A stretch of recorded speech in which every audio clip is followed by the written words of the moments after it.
Welcome to Swift Education Center's Equity Forward Forums for Educators, an ongoing series in which we connect educators and others who invest in the lives of young people with authors, thinkers, scholars, organizers, artists, and visionaries that inspire us in our work to build equity and join justice. We hope that you're inspired too. My name is Wade Kelly. I'm the Assistant Director of Content Development at Swift Education Center. Let's get started. Today is a good day because we're sitting down with Dr. Caleb Stevens. Dr. Stevens earned his bachelor's degree in social work from Bethel College, his master's in social welfare from the University of Kansas, and his doctorate in philosophy from the University of Kansas. He is a dually licensed master social worker and master addiction counselor. He has worked in child welfare, addictions, schools, psychiatric residential treatment facilities, and with incarcerated individuals. He's also been a community organizer and activist for over 10 years. His research areas are in the Black narrative, safety, hope, empowerment, intentionality, and authenticity. His teaching philosophy, as well as his praxis as a clinician, is to meet people where they are, to empower their voice, and to help create authentic and informed identity and truth. Dr. Stevens, welcome. Thank you for having me. No problem. I'm glad that you were able to do this. Full transparency, I know Dr. Caleb Stevens. I've known him for a few years. He's a good guy. He's brilliant, and we're lucky to have him on these forums. So, so let's start with some story time. Can you give us a brief understanding of what motivated you to pursue the life path that you're on? I'm always fascinated by the origin stories of people that choose to dedicate their lives to like educating or helping young people. So I wonder if there was like a turning point in your life or something that helped you decide that this is what you wanted to do. Yeah, that's a really good question. I think oftentimes life is going so fast that we don't think about the ways in which we show up, or the ways that we show up to these spaces and these places as whole humans that have had lives before and also will have lives after scholarship. I think for me, the thing that brought me to this space was the fact that I never wanted to work. Like, working was not a goal for me. It was not something that I was hyped about. I really loved playing. I really love being around people and building community, hanging out, having fun, laughing, eating. So I really like play. And so in working and doing the work that I do, the therapy that I do, relationship building that I do, community organizing that I do, the goal for me is always to empower people to live a life where they're able to have access to life again. And oftentimes that means playing, pursuing joy, healing, not just the hard stuff. So I'm a trauma specializing therapist. And also in the last couple of years, I've also added healing specialized therapist, because I don't believe that you can do trauma work without doing healing work. I don't think it's ethical to do only one and then leave people open and vulnerable without bringing them tools and empowering the capabilities of them to move into spaces where they're able to breathe again. So that is my origin. I got in trouble a lot in school for messing around, for always talking to people. And now it's what I do for a job. So to answer the question, my origin story was wanting to remain as human as possible amidst all of the things that I had to survive through and that I've witnessed people have to survive through, and get back to the basis of, being able to just laugh and play and hang out with other people, instead of being in a constant state of terror, Right. and very much living in terror and terrorized every day. Mm-hmm. Yeah. No, that's super powerful and super real, because I think that's kind of where a lot of us find ourselves as a default, is just surviving instead of actually getting to experience the whole human experience. Yeah. which is not right. So, well, yeah, that actually brings me to my second question, because your work often seems to straddle the line of therapy and education. Yeah. And that just seems like a particularly meaningful, powerful combination of skills in this particular moment in our nation's history, because there is so much pain out there. There is so much just surviving that's going on. So I was just wondering if you could talk a little bit about how your skill set is being applied just like in this current reality, either inside or outside the school setting. Yeah, that's a really good question. Have you ever been around somebody that you really love or really enjoy being around? Um, when I'm around people like that, I want to learn the things about them that make them the way they are, the things that they've learned, to build a praxis where people show up alongside them and they're better and they do good things and they do powerful things and they meet people where they're at.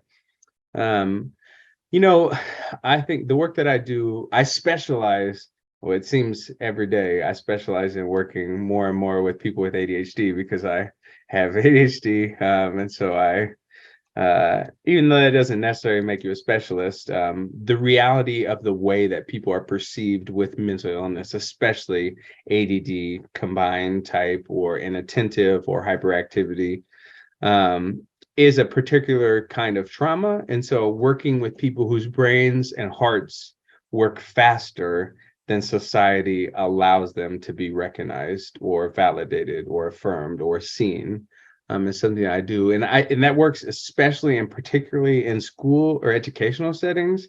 Because schools, they show up and they try to cram so many things down your throat at the same time and then tell you to remember it, and then there'll be a quiz tomorrow.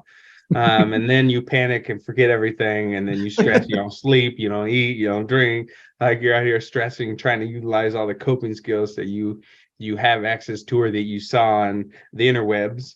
Mm-hmm. And you just show up as a mess, where education shouldn't feel like that. It should feel like a space where the educators open space for you to fill with you as you are, and then we can learn alongside one another. And so that's what I do.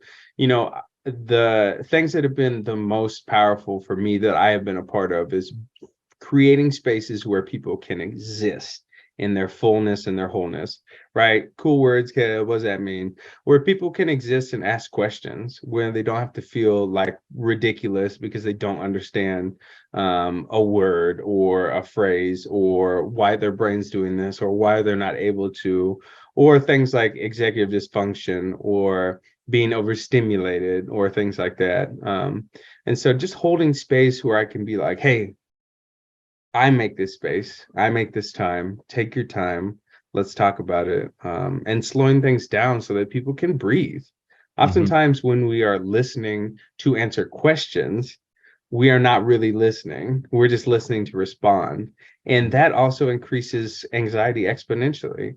Because, for instance, if at the end of your question I was like, yeah, I got it. So basically what I do, instead of listening to the entire part of the question, I could be just listening to like, okay, education, terror. All right, cool. How do I answer this? Okay, I don't want to seem silly. What are we gonna do? This interview is important. Just to be able to take a breath and be like, okay, this is what I can bring to the conversation that will be helpful, Mm-hmm. illuminating, and not just a regurgitation of the question, right? Mm-hmm. I'm so tired of being in situations where we go in, we sit down, and people tell us things that we could just Google. I'm so tired of that. Like, it's so exhausting, and it seems very much demeaning, because busy work and capitalism do not work well together. It's really, I could really be doing other things. So yeah, my role, as an educator and a clinician and a human being, and I mean particular a black man, is to utilize the way I'm able to take up space and figure out the liminal spaces in between where people fall through education or things like that fall through, and show up for people who are also experiencing those things, and also acknowledge the people who are not a part of the conversations and the reason why they might not be a part of the conversations, and the ramifications of people's absences. Hmm. Absolutely. Um, that kind of that's a common theme for you, just letting people breathe, letting people show up authentically. Um, and that feels, in a way, it feels very revolutionary to allow people to be whole and allow people to be human. My next question is about the link between education and justice work. So I feel like education is not commonly associated with like what we call justice work or activism or something like that. But I'm thinking maybe it should be, in a lot of ways. Do you see a correlation between those two spheres, the world of education, the world of activism? And if so, like, how do you view that relationship between the two? Oh, absolutely. The most embarrassing thing that I've experienced is being a product of social welfare and social work programs, particularly social welfare programs that don't do any justice work, that are behind the times by at least 50 years, in scholarly writing, and research, that are really only adhering to white women social workers and white women clients, specifically cisgender white women clients that are educated, right? That Right. have lots of money and Right. things like that. It's really deplorable. There's an absolute link between the work I believe should be done, in social welfare, and social work and education, but justice work and education, period, right? I think that I hold social workers to a high standard because there's literally a standard and a code of ethics, that people don't follow. But also, I think that it just really pisses me off when people don't see people that aren't there, Hmm. if that makes sense. It's like, oh, we're just, having this. Like, why was I the only black male in my graduating class, like at the University of Kansas?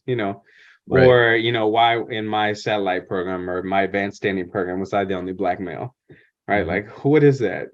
Why aren't we there? Is it because we're not good at social work? Is it because we're not good with community? Like, I Right. feel like that seems to be a core tenet of being black, especially in the United States. And so, um, I think the link between education and justice, is a frail, decrepit, but constant connection and constant link. And I think that people keep it toxic because it works for them. And I think that as a result of that, people suffer, people are stagnant, people lose interest, and the people that get pushed through are either the poster children or they're the ones that have always gone through. Right. And so, yeah, what was the second part of your question? Um, Well, I mean, I think I started out that if you saw a correlation between justice work and education, but then and if you did, just like what that relationship looked like. So it was pretty much kind of a all-encompassing uh generalized view of like if there was some sort of synergy between those two things. I'm just thinking of it in terms of like what I know about you in terms of your activism, that if another way to phrase it would be like, do you feel informed by that the justice work and the strategies within justice work and activism in terms of what you do with the rest of your professional world? Yeah, I mean, justice work is in everything, right? I think justice, when I was teaching, everything that I taught, every single assignment, every exercise that we did, was applicable to real life. Because Hmm. otherwise, I think it's a waste. I think it's disrespectful because people are paying, and spending like their life energy to show up into these classrooms. I mean, Hmm. it doesn't matter what subject. You can make everything relatable. Some people will say that some people would say that, oh, we can't make math or or the sciences or something like that relatable to real life, and that's just false. Agreed. We have no idea, so many of these life skills that we have out here like revolve around math that I can't do and nobody else could do because we don't know how these things relate. And so, but yeah, like, um I feel if I wouldn't have learned any of this stuff, I'd be a horrible educator. I Hmm. would constantly leave people out because the hegemony that exists is the hegemony that gets perpetuated, right? Right. Like white cishet straight dudes in general show up and they're educated and they get sent off into good jobs and then they keep it moving. But Hmm. I don't want that because that's not what the world actually looks like. Right. I mean, shout out to white cishet men for being successful, but there's a lot of people that are incredible. And there are a lot of people that are average, and there are a lot of people that are just showing up that still deserve that same amount of education and access Right. to all of these things, right? You don't have to be the magical Negro Mm. to need or to deserve access to all these Right. things that people just wake up and have. Right, right. It's that I always talk about it in terms of like that survival of the fittest mentality. We just cannot break free from that in this country. We just really feel like if you're not fortified by all of the systemic, privilege and power that you have, and you somehow fall through the cracks, that makes you weaker in some way, or that makes you less deserving in some way. And it's a very cruel way to think about society and cultures in general, but it's also super racist and Yeah. super ableist. Yeah. So I appreciate that.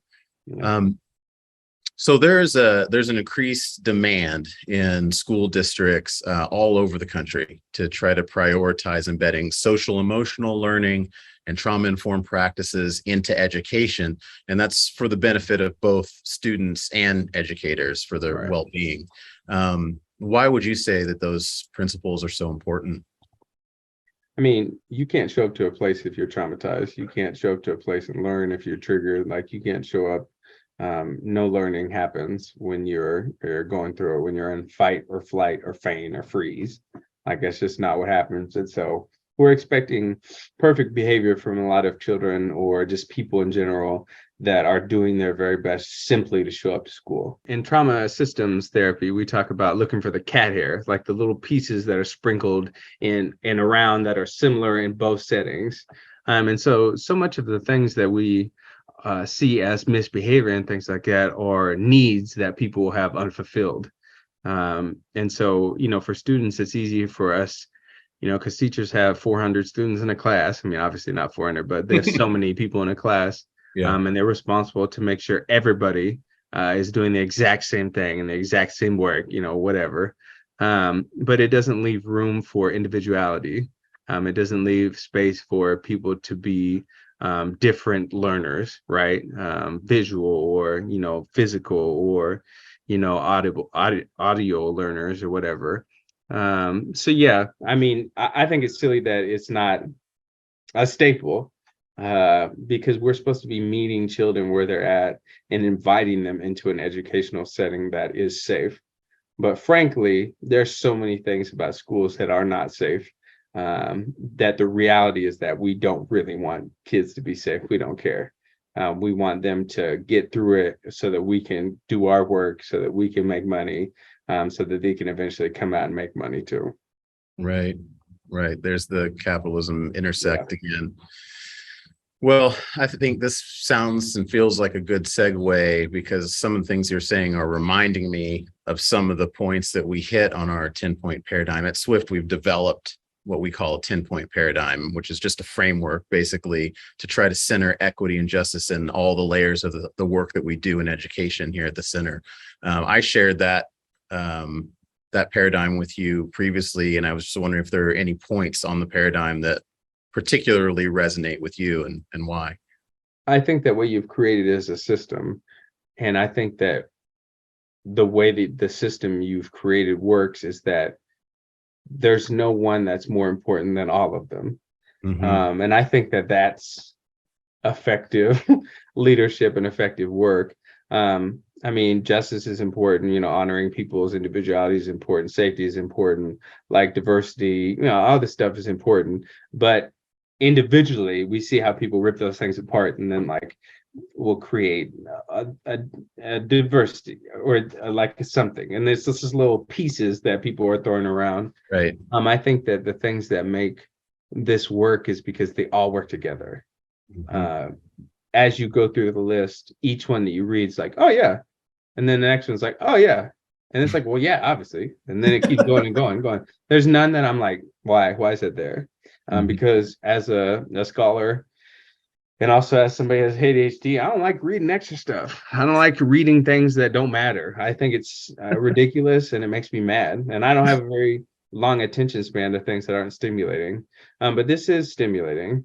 I mean, it's really important because everybody has access to these understandings. And not just because they're able to read them, but because they have the opportunity to say, yes, I'm experiencing these and they make me feel like this, or no, I'm not experiencing these things and this is what I need.